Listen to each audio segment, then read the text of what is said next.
welcome back, Legion. So I just want to talk to you guys about off-season programming.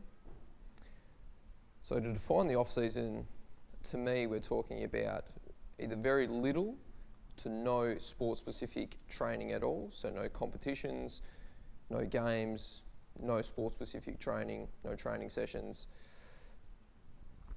You might be playing maybe a different sport, very casual, very social, just to keep the legs ticking over. But ideally, we've got nothing formal in regards to a sports sense. So what this means is that we can actually go pretty hard in the gym now. It's a great time to load up on strength exercises because it doesn't matter so much if we're pulling up a little bit sore, we're getting some DOMS, some delayed onset muscle soreness from our gym training, because there's no competition to prepare for in the immediate future. So this is a great time to start to work on your maximal strength qualities and your conditioning. Now for me, the off-season conditioning should be more about just improving your capacity, so lower intensity but higher volumes. Realistically, all we're trying to do is just prepare for pre-season. So pre-season really should be the time where you start to improve your total fitness.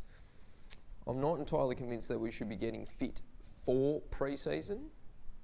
It's just fit enough so that when we go into pre-season, we can tolerate the training loads of your sport and tolerate the extra conditioning that the coach might have for you during those training sessions. So conditioning isn't as big of a focus, but it is still an important part of the plan.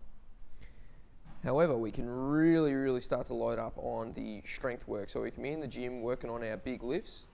For me, I'm trying to improve maximal strength, especially in the big movements like the squat, the hinge or deadlift, and bench press and pulling, chin up. We can even think about some hypertrophy training, which is basically just muscle mass training. The important thing here though is do not get confused with bodybuilding, where the goal is just to get as big as possible with as much muscle, not necessarily with the strength, but just as big as possible.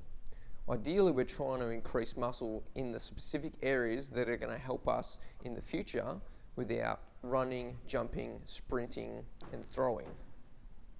So it's important to train those specific muscles and just don't get as big as possible, but really only put strength and muscle on the areas of the body, such as like legs, upper back, lower back, glutes, hamstrings, calves, quads. These areas are the ones where we're going to have to use them majorly in sport.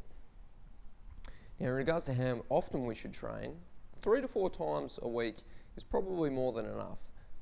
5 if you've got the right kind of schedule where you could do 3 strength and 2 conditioning, but ideally 3 to 4 really will hit the sweet spot, as long as you can still recover from your training sessions, but they can be quite vigorous. So you need to make sure that when you set out, you achieve your goals. When you set your goals, that you keep how much training you can actually tolerate in mind.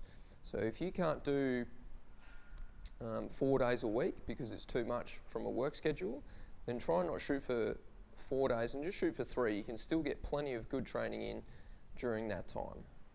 All right, thanks.